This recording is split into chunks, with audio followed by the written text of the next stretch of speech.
been a very exciting year in cardiovascular disease in the realm of inflammation. People have been rumbling about inflammation, its involvement in cardiovascular disease for a long time.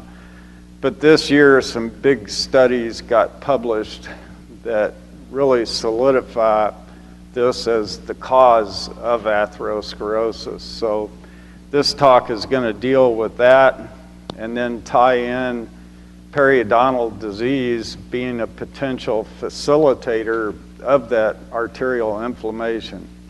So a real simple concept to keep in the back of your mind: if inflammation causes atherosclerosis, a periodontal disease can cause that inflammation. Guess what? It's important, right? It's extremely important. So yeah, from a little spark, a huge flame can ensue, that's for sure. And it's no different with your periodontal disease. You're more aware of it than I am. I know cellulitis can all of a sudden become a huge problem and get to the bone, and then the patient's in the hospital for 6 months praying that IV antibiotics are going to take care of it. You've got a similar thing going on in the mouth. It can look like a tiny bit of inflammation, but in a short period of time it can turn into a huge problem. So this year in March, that was a very exciting month in this area of medicine and healthcare. This paper came out stating really again that inflammation is involved in the initiation and the progression of atherosclerosis, and inflammation is what triggers these events. It's what stimulates those heart attacks and strokes. And then some definitive papers got published in our excellent medical journal Lancet that were genetically based, and they dealt with interleukin 6 receptor. So I'm going to spend a little bit of time explaining this because this is extremely important. These studies I'm going to show you will go down in the medical history books as critical studies in cardiovascular disease. Interleukin 6 receptors are found in the liver and the monocytes. And when they get triggered, that starts the inflammatory cascade. So this is the upstream part. This is the big river, is the heart attack and stroke that happens. What starts all that inflammation is way up the mountainside, the tiny little stream. It's interleukin 6 receptor is the very proximal part of this inflammatory cascade that can occur. So they have to be turned on, and then you start getting those acute phase reactors like CRP and fibrinogen.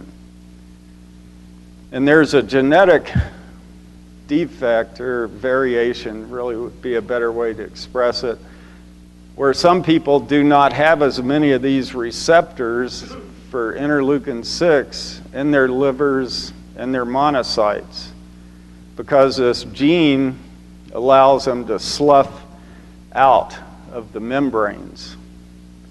So they don't have as many receptors bound in the liver and the monocytes. So if you believe inflammation causes atherosclerosis, you would have to hypothesize the individuals who carry this genetic variation aren't going to have as high a risk for heart attacks because they can't get as much inflammation. They don't have as many of these receptors bound in those tissues, so they can't get as much inflammation going. So that's the hypothesis.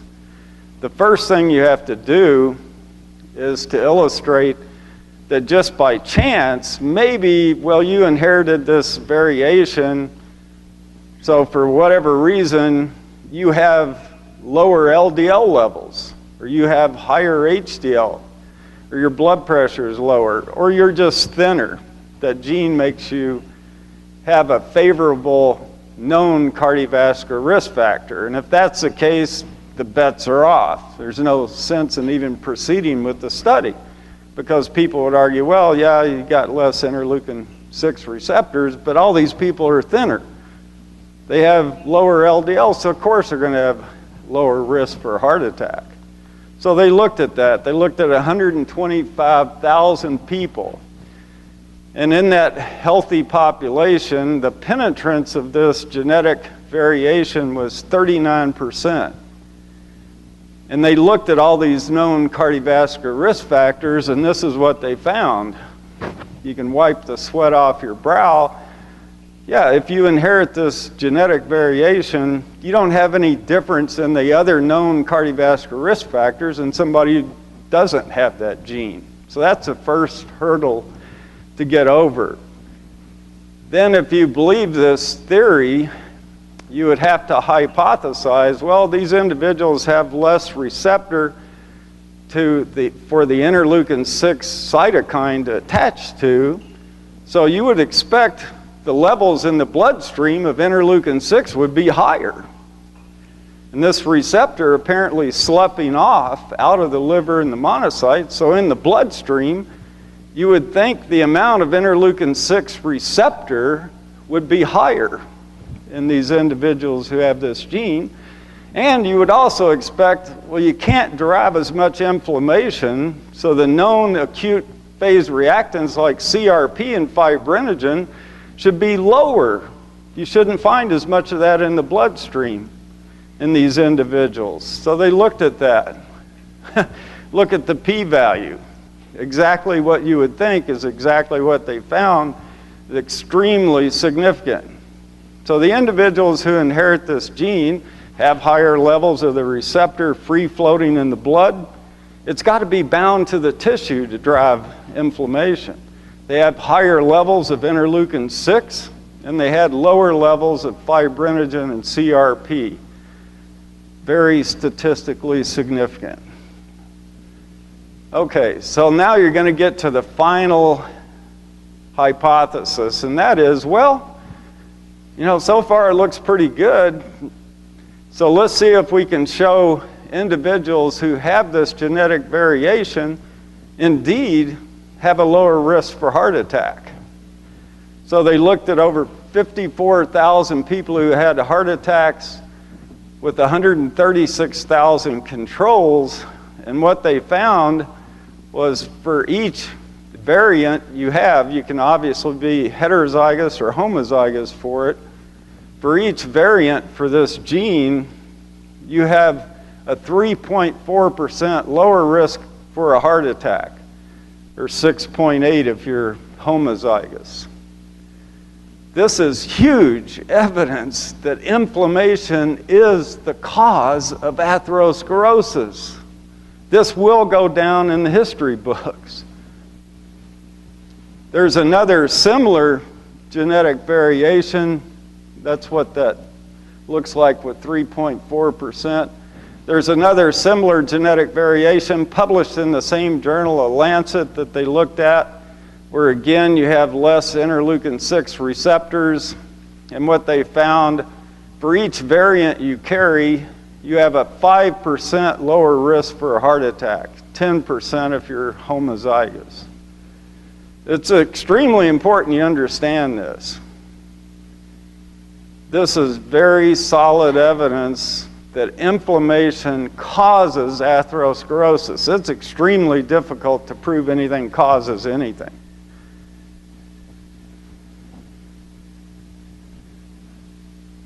Anybody have any questions on that? This is important that you get it. Okay. So you can't really address atherosclerosis without addressing inflammation. So this is a cartoon that you've seen where inflammation drives the atherosclerotic disease process. Now what can drive the inflammation? Hey, look, there's a whole slew of things that can drive the inflammation. Bad cholesterol can drive it. Being resistant to insulin can drive it. Sleep deprivation can drive it. Anxiety can drive it. But what's one of the other things up here that's very pertinent to this audience? Periodontal disease can drive the inflammation. So how can you be involved in a program that's dealing with atherosclerosis and not take count of periodontal disease? That's extremely remiss and a horrible program, in our opinion. So how can periodontal disease be involved in inflammation? There are numerous ways, but before we get to one of them, I wanted to share this with you. This was a very sophisticated study published last year in February, where with PET scanning, you can look at how inflamed something is. And they looked at 116 patients who had periodontal disease. And they can measure the amount of inflammation through PET scanning, and they compared the amount of inflammation with the periodontal disease to the amount of inflammation on PET scanning with the carotid artery and the aorta. And there was huge correlation. The amount of inflammation they saw on PET scan in the carotid and aorta matched the amount that was going on with the periodontal disease. Then 16 patients had to have end arterectomies. So now you've got those cats in the gutter, and you can slice them open and look at them under the microscope. And you can see how inflamed that cat was before he jumped out. And there was a direct correlation between how inflamed the plaque was on those end arterectomy specimens and the amount of periodontal inflammation. This is very strong evidence that periodontal disease indeed can be related to the amount of inflammation in the arteries. One way that can certainly take place is through toll-like receptors. And you really can't talk about arterial inflammation without having some understanding of toll-like receptors. Toll-like receptors are part of our innate immune system. And they're like a little switch on the outside of a cell. And this switch is sensitive to bad things going on in the blood. And that can be endogenous things like, oh, you got bad cholesterol, you got high oxidized LDL, that can flip the switch. You got heat shock proteins because maybe you have a bad arthritic condition. That can flip the switch. But you can also flip the switch on these toll-like receptors with exogenous problems such as infection. But when that switch gets flipped, it tells the cell, hey, we got a problem going on in the body. We've got to send out some chemicals to try and contain whatever the problem is. And that increases inflammation. To deal with a lot of adverse conditions within our body, we respond with inflammation. We get increased white blood cells to attack whatever the problem is, to take care of it. And one of the exogenous things that can turn on the toll-like receptors, we know, are lipopolysaccharides, which are found in gram-negative bacteria. So you have these toll-like receptors, and they have ligands are really just something that'll flip the switch. You're a ligand, okay, we got the toll-like receptor. If that switch gets flipped, all these signals go on in the cell. You make inflammation to try and contain the problem. Lipopolysaccharides are one of many switches for the toll-like receptors, and you have endogenous ones down here too. But I want to talk just a minute, and this is getting a little bit in depth with the science, but I think it helps if you have some foundation in this when you're talking to your colleagues. But these toll-like receptors, so they're a switch sitting on the outside membrane of the cell. When something comes along and flips the switch, chemical reactions start to occur. and signals are sent from the outside of the cell through the membrane to the interior of the cell. And with toll-like receptors 2 and 4, in order for the chemical signal to go ahead and propagate, I love the term mighty 88. You have to have this substance in the cell called mighty 88. And then when this mighty 88 couples inside the cell with this reaction that's going on, it calls into action interleukins, which you're familiar with, interleukin 1, those kinases. So that comes into play with mighty 88. So you got all these chemical reactions going on. So here's a switch out here on the outside of the cell. Something comes along, flips the switch. The signal comes inside the cell. Mighty 88 plays a role in it. You call in these interleukin kinases, so all this chemical reactions going on. And then those kinases go on with chemical reactions to stimulate nuclear factor kappa beta. It's probably a term worth your remembering. It'll certainly impress some of your colleagues if you can remember it. But these chemicals end up stimulating nuclear factor kappa beta in a way that it causes nuclear factor kappa beta to enter into the nucleus of the cell. So now you've gone from the bloodstream, you flipped the switch, you went through the cell membrane, you're inside the cell, all these chemical reactions going on. Now you've stimulated this other thing that penetrates into the nucleus of the cell. And this goes to the DNA in your cell and tells it, hey, you got to start putting out cytokines and chemoattractants and matrix metalloproteinases. So here's the nucleus of the cell. Gets in here and changes what's going on with the DNA inside the cell to drive this process of increasing the cytokines, which are going to go on and attach to the receptor like interleukin 6, start the inflammatory cascade, increase the stickiness of cells, the adhesion molecules, and increase things like matrix metalloproteinases, which break down collagen, start to break down the tissue. It's exciting, the science that they've uncovered with this. And this is all fine and dandy. The whole purpose of this is to contain the problem. And it'll do it pretty quickly if the problem doesn't continue.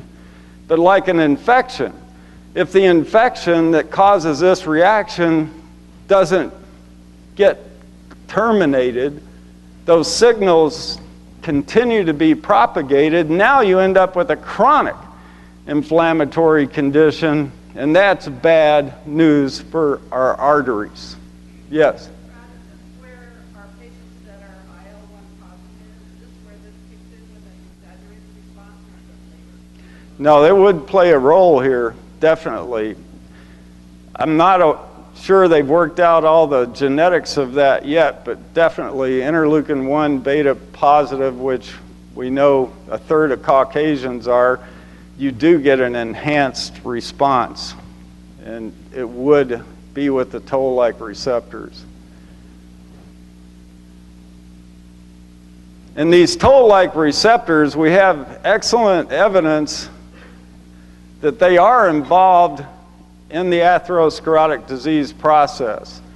If you take those out of the picture, which you can do with animals, you can genetically create them where they don't have the toll-like receptor 2 and 4. You can genetically manipulate these animals so they don't have mighty 88. You have to have mighty 88 for that signal to transport through the interior of the cell. Guess what they've found in those animals? They don't develop as much atherosclerosis. And they've also found these toll-like receptor 4s are very concentrated in the shoulder area of plaques, and that's where the cat will jump out. It's that part of the plaque. So yes, we have evidence toll-like receptors are an integral part of the inflammatory process that drives atherosclerosis. So why did it go into all that? Because you have an obligation, if you want to reduce your patient's cardiovascular risk, to pay attention to periodontal disease. Those real bad pathogens, like Porphyromonas gingivalis, have lipopolysaccharides. It's going to stimulate toll-like receptor 4. And if that infection persists, you're going to continue to stimulate those receptors, and the inflammation will become chronic. And those receptors are found in the tennis court cells, the most important cells in your body, the inside lining of your artery. And they're also found in the white blood cells, very involved in the atherosclerotic disease process. Here's just a fancy picture of the lipopolysaccharide turning on the toll-like receptor, MIghty88. All these chemical reactions eventually getting to the nucleus. It's fascinating. I mean, this is changing the DNA reaction within the cell. This study just got published, and I think it's worth bringing up. It's an excellent study published in the journal Atherosclerosis, which is a very good cardiovascular medical journal. They took 60 patients who had high cholesterol, and they had 30 patients who had normal cholesterol. And everybody's basically healthy otherwise. And they looked at the expression of toll-like receptor 2 and 4 in the monocytes of all these people. So they had a very sophisticated method for doing that. They would draw the blood, spin it down, isolate the monocytes, and they have antibodies to toll-like receptors 2 and 4, which they can stain so they know exactly how many receptors are being expressed on these monocytes. And they wanted to see, does therapy with the statin, simvastatin, in the patients with high cholesterol, or therapy with simvastatin plus ezetimibe influence the expression of how many toll-like receptors, how many switches are on the cell wall membrane to get flipped. The more switches you have there, the higher the inflammatory response is going to be, of course. And what they found, the people who had high cholesterol had more expression than the people who had normal cholesterol at baseline, which you would expect. There are going to be more switches there in the patients who have high cholesterol. And when they got treated, at the end of 3 months of treatment, the expression of those toll-like receptors 2 and 4 was lessened by the therapy. But what I really want to get to here is they also measured oxidized LDL in these individuals. And they found that the patients who had high cholesterol, of course, had higher amounts of oxidized LDL than the people who had normal cholesterol. And the oxidized LDL was reduced with the therapy at 3 months. But it's important that you understand they found the expression of these toll-like receptors was directly related to the oxidized LDL. It wasn't related to LDL. LDL had to be oxidized. Plain old LDL was not related to how many of these receptors were on the surface of the cell. So it was the oxidized LDL that was increased in the patients with high cholesterol, increased the expression of these toll-like receptors. The way I'm going to tie it in for you is they also did a very interesting thing with all of these patients. They would take the blood, the monocytes isolated from all these patients, and they would incubate them for 4 hours with lipopolysaccharides. So they would stimulate the monocytes with lipopolysaccharides.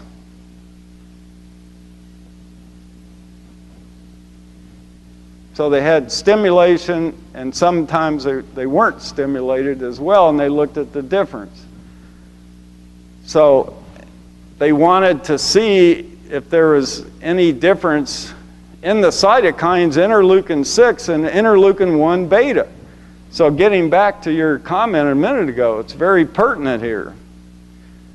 So is there any difference in how much interleukin 6 and interleukin 1 beta is found within the white blood cell in terms of whether or not the patient has high cholesterol or whether or not they're stimulated with lipopolysaccharides? And one thing they found is extremely interesting. If the cells weren't stimulated, it didn't matter if the patient had high cholesterol, normal cholesterol, whether they were treated for 3 months. The levels of interleukin 6 and interleukin 1 were the same in unstimulated patients. Think about that for a minute. And we know the patients with high cholesterol had increased oxidized LDL. They had increased toll-like receptors 2 and 4, but yet there was no increase in interleukin 6 and interleukin 1 until the cells got incubated with lipopolysaccharides. Once they got incubated with lipopolysaccharides, the levels jumped way up, way up. And if they were treated for 3 months, the levels didn't go up as high, but they still went up when the cells were stimulated. So the takeaway from that, I think, is really interesting when you think about it. The cytokines, interleukin 1 beta and interleukin 6, are not increased with oxidized LDL. They are increased with lipopolysaccharides. It's fascinating. Because some people have hypothesized, well, it doesn't matter what turns on the toll-like receptor, the end response is the same. Well, this would argue, well, it probably isn't the case. Because you're turning on the toll-like receptors with oxidized LDL, yet nothing's happening to those cytokines until you stimulate with lipopolysaccharides. And the statins did blunt how much they went up, probably because they decreased the number of toll-like receptors that were expressed on the monocytes. That may have been too much to go through, but I think if you have time to think about it, you will find it fascinating. For one thing, in theory, this would indicate perhaps we've got a patient, we're wondering, their artery's inflamed. Is the inflammation being driven because they're not sleeping? Or because they have high cholesterol? Or because they have a periodontal disease? One way to find out might be, well, let's look at these cytokines, interleukin 6 and interleukin 1 beta. If they're up, it's probably periodontal disease driving it. If they're not, well, maybe it's something else. So it's something to keep an eye on. I think it's fascinating science that was just published, so hopefully it didn't bore you. We're not going to leave toll-like receptors yet, and in particular toll-like receptor 4. As I'm sure you're aware, there is a strong association between periodontal disease and rheumatoid arthritis. Amy already told you, once you become a rheumatoid arthritic patient, your risk of a heart attack is the same as somebody who's already had a heart attack. And we have strong evidence periodontal disease is associated with rheumatoid arthritis. They've identified those bad boys for periodontal disease in the synovial fluid of rheumatoid arthritis, both with DNA and antibody analysis. And we have studies telling us if somebody has periodontal disease, they're much more likely to have rheumatoid arthritis. And we know the antibiotics utilized to treat periodontal disease can reduce the severity of rheumatoid arthritis. That's all very interesting, isn't it? Guess what one of the newest drugs is for rheumatoid arthritis? Toll-like receptor 4 inhibitor. So they came out with a drug that's going to attach to the switch so nothing can flip it, right? That's really what it is. A toll-like receptor 4 inhibitor for the treatment of rheumatoid arthritis. So they know, don't they? It's a toll-like receptor 4 that's driving a lot of this inflammation in these patients, right? This drug is very dangerous. Much more likely to get infections, demyelinating diseases, cancer, anaphylactic reactions, liver problems. This is a dangerous drug, and the whole purpose is to stabilize toll-like receptor 4 so it doesn't get flipped. Let's hope every one of these patients, before they get that drug, has been to an oral medicine specialist to make darn sure they don't have periodontal disease. If that's what's flipping the switch, rather than stabilize the switch, get rid of what's flipping it. Makes a lot more sense, doesn't it? Be a heck of a lot safer. So those of you, if you want to build your practice, you need to be having lunch with the rheumatologist and talk to them about this. Any rheumatologist that's using this drug needs to have an oral medicine specialist in the community that they work with, and they should never reach for this until that patient's been through a thorough workup for periodontal disease. Yes?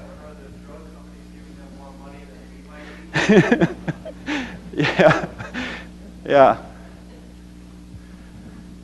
Okay, what about the connection with diabetes and periodontal disease? What comes first, the chicken or the egg?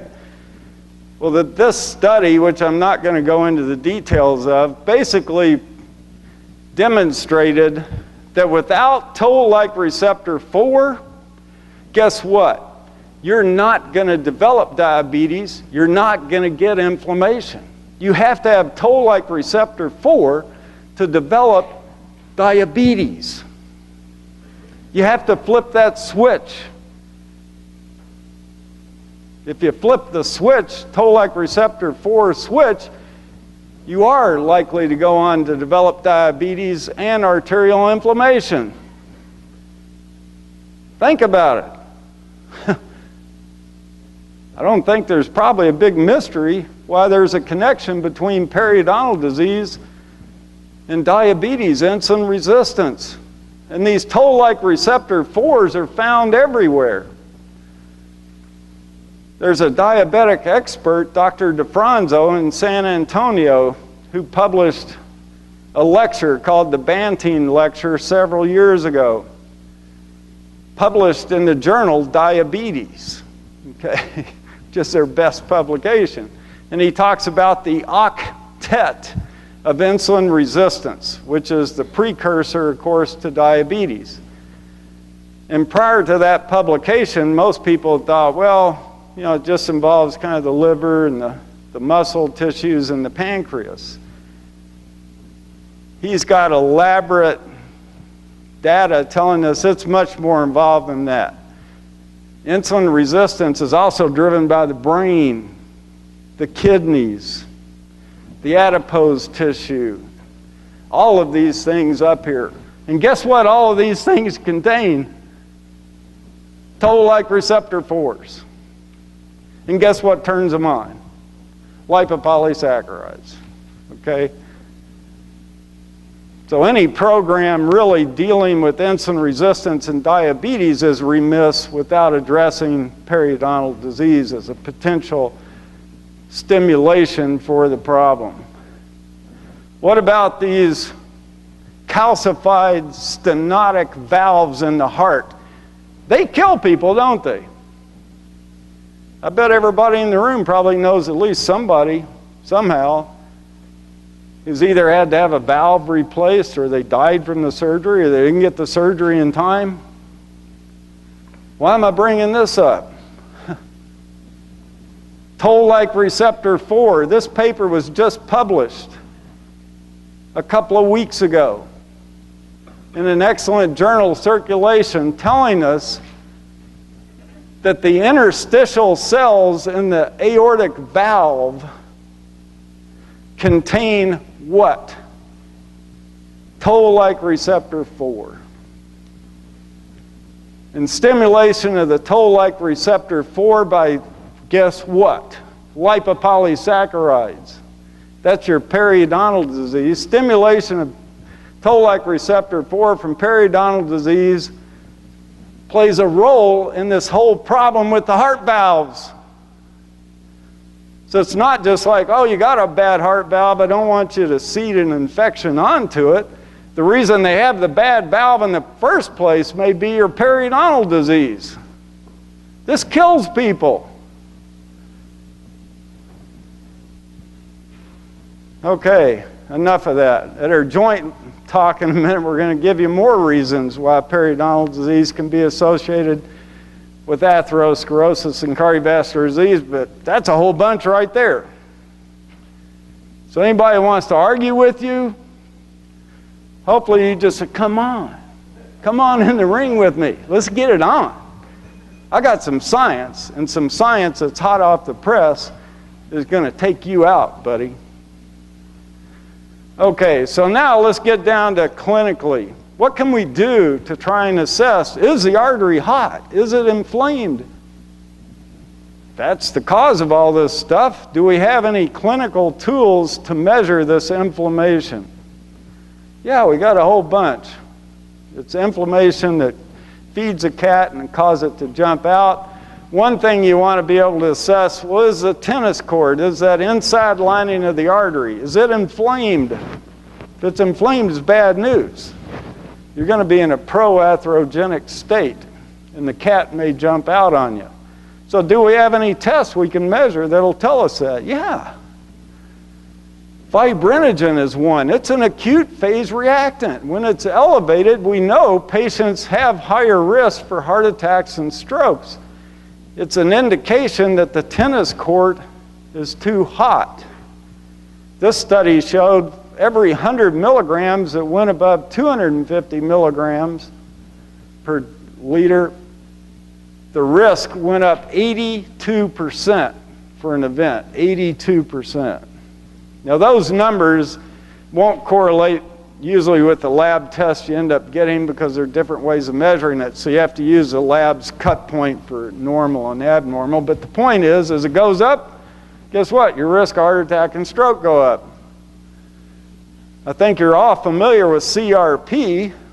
And once high sensitivity CRP goes above 1, yeah, you're higher risk for a heart attack or stroke. And this study was just published in October, so it's a month old now. Guess where it was published? New England Journal of Medicine. And it's telling us, they looked at over 250,000 people. They looked to see, just as a baseline measurement, not as a follow-up test, just as a simple baseline measurement, does fibrinogen or CRP, do they predict the risk of somebody having a heart attack or stroke over the ensuing decade? And the takeaway here is they were as predictive as HDL and total cholesterol. That's how predictive they are, just as a baseline measurement. That's powerful information. So if somebody tells you, oh, well, you don't need to know CRP or fibrinogen, well, you can tell them, well, I guess you don't need to know your patient's cholesterol or HDL. Total cholesterol and HDL are part of the Framingham and the Reynolds risk factor scoring system. They're extremely important. LDL isn't in there, but total cholesterol and HDL are. They're part of the long-standing screening tools we have.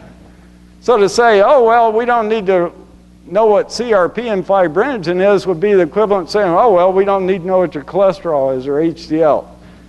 They are important. And guess what can drive CRP levels higher? Periodontal disease, and there are numerous studies telling us that. Guess what can increase fibrinogen levels? Periodontal disease. Actually, if you go back and you put together a few things, and I'm just thinking about this for the first time myself right now, but you start to put all this stuff together, The genetic study I showed you, that dealt with interleukin-6, didn't it? And when those receptors get turned on, well, we know in the defect they went down, but when they get turned on, CRP and fibrinogen go up. And what did I just show you about lipopolysaccharide stimulation of toll-like receptor 4? What does it increase? It increases interleukin-6, doesn't it? It wasn't the cholesterol that did. Interleukin-6 is what goes up and turns on and starts the inflammation with the interleukin-6 receptor. It's kind of cool, isn't it, to think about it? It all fits together. So there's no mystery, really, with the science we have now. Of course, periodontal disease will increase CRP and fibrinogen. Of course it will, because it's going to turn on interleukin-6 receptor. You're going to make more interleukin-6, it's going to turn on the receptor. Okay, the best test we have for the tennis court is seeing how much albumin can escape through it in the little capillaries of the kidney. Albumin is a huge protein. This baby's so big when it lands on your tennis court, it shouldn't go anywhere. It should just puddle up. But if your tennis court's hot, inflamed, damaged, it'll start sneaking through and show up in the urine. The Framingham study looked at all sorts of biomarkers, including CRP and fibrinogen. And then they wanted to see, do any of these independently predict risk of heart attack and stroke? And that's a tough task. When they say independent, they mean they start adjusting for everything you can think of, even how far you went through school, what's your income, et cetera, et cetera. And most things, when you do that, they kind of fall off the map as independently predictive. There are only two things that didn't. This is one of them. How much albumin's getting in the urine. The other was brain natriuretic peptide. So it's extremely good predictor of risk.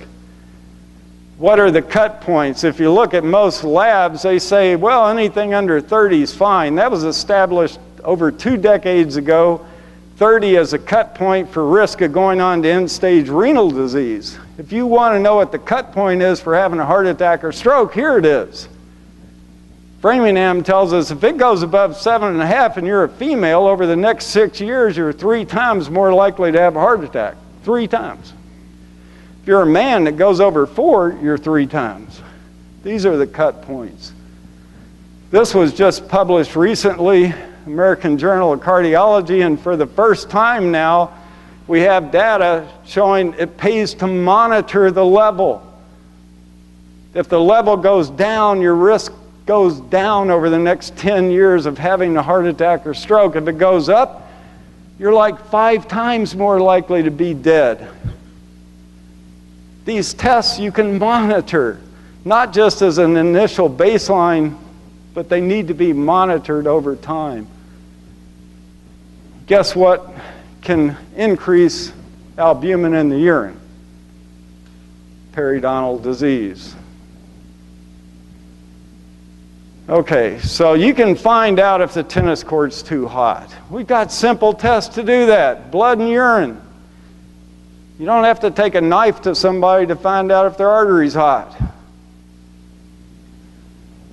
What about, is it hot underneath the tennis court? In the wall where the cat lives. Where that cat Amy talked, that's where it's living, in the wall of the artery. Do we have any tests that'll tell if it's hot down there? That's very important to find out. Yes, we do. We have one, and that's all we need. And it's lipoprotein, or the plaque 2 test. And it was first approved by the FDA for heart attack in 2003 and stroke in 2005. It's now in the guidelines of the American College of Cardiology, the American Heart Association, the American Stroke Association. This is a great test to predict the risk of having an event. And I'm going to take you through another kind of study that you may find a little esoteric, but it's very important. They found 32 healthy, they had to be dental students, I think, who were in debt probably wanted to get out of debt because they had to pay them enough money where they agreed to be injected with endotoxin to create an acute febrile illness. That couldn't be fun. So they found 32 of these people. They injected them with the endotoxin, and then they looked at these acute phase reactants. And what they found was CRP within 24 hours went up 100-fold. Guess what they found with this plaque 2? It didn't go up at all. Not at all. That's extremely important you understand that. That means it's not an acute phase reactant.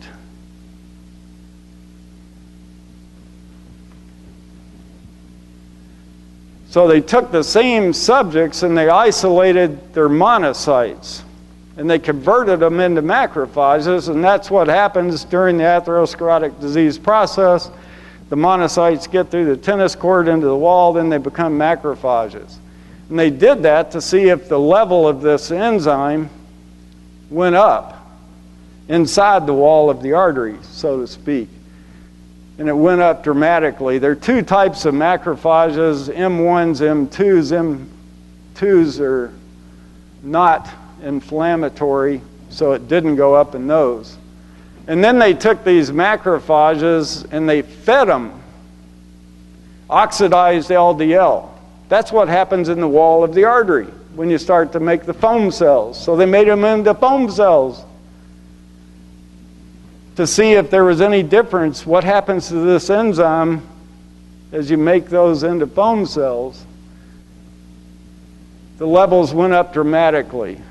The big picture here is this enzyme is measuring the activity of atherosclerosis in the wall of the artery. It's not measuring the upstream part. So when you see this thing going up, you've got to believe there's a cat in there and it's growing, or you're going to get a cat. You don't have a cat yet. Extremely important that you get that. So this enzyme is telling you if there's activity in the wall of the artery.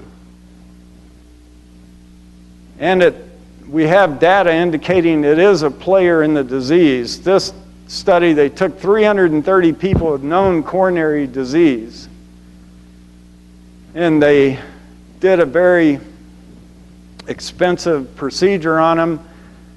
They watched them for a year. Half of the people got a medication that blocks the activity of this enzyme in the wall of the artery. Okay, so this plaque 2, it's in the wall of the artery and it can drive inflammation, but this drug blocks that. Or half of them got a placebo. And they did at baseline and a year later intravascular ultrasound. So they stuck a catheter into their hearts, and at the end of the catheter they had radio frequency, which is a verified technique to measure how big is the necrotic core. And the more amount of necrosis in the cat, the more likely you are to have an event. So they did this very expensive procedure on these patients before and after treatment. They found the treatment did reduce the activity of the enzyme in the wall of the artery almost 60%.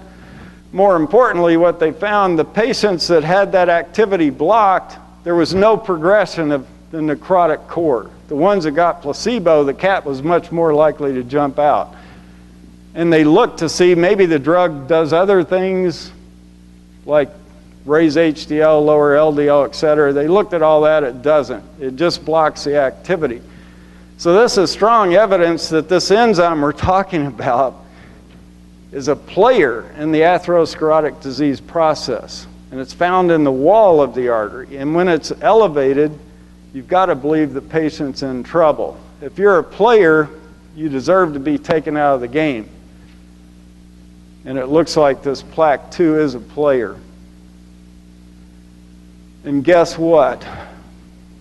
Guess what's associated with increased plaque 2? Periodontal disease. That's extremely important. They've looked at like sinusitis, arthritis. You stub your toe, it won't go up. It's not an acute phase reactant. What does go up if you do that? You get sinusitis, a cold or whatever. CRP goes up, fibrinogen goes up, but not plaque 2. They found periodontal disease increases plaque 2. Think about it a minute. What's that telling us? That's telling us there's periodontal disease in the wall of the artery, affecting the wall of the artery where the cat is. And so far, it's the only condition they've shown is associated with elevated plaque 2. It's extremely important you understand that.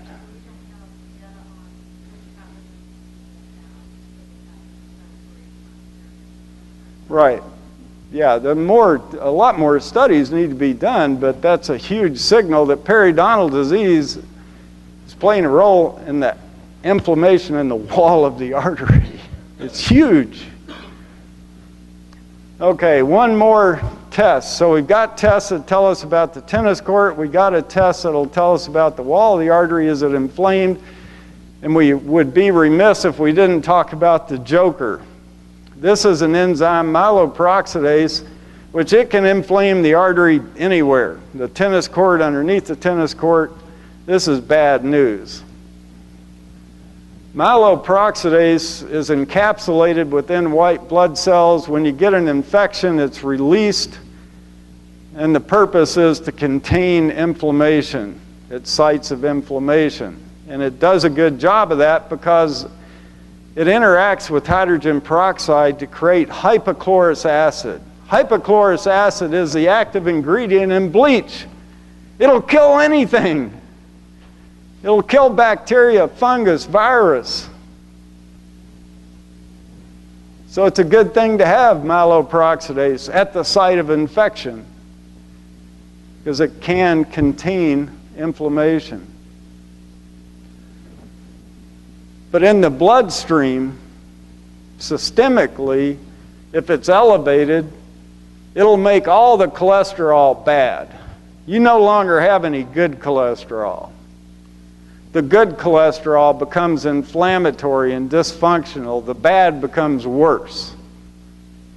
So when myeloperoxidase is elevated, all the cholesterol is much worse. And myeloperoxidase robs the tennis court of its most important nutrition, and that's nitric oxide. When you decrease nitric oxide to the tennis court, it becomes dysfunctional, and you're in trouble. You're going to enter a proatherogenic state. And myeloperoxidase does that in numerous ways. It eats it directly, it consumes it, and in 3 separate ways it inhibits the formation of nitric oxide. This is bad news for the artery. And if that isn't bad enough, myeloperoxidase increases the matrix metalloproteinase, which will erode the collagen, trying to keep the cat in the gutter. So it's more likely to jump out, and it can spot on, myeloperoxidase can spot on kill the tennis court.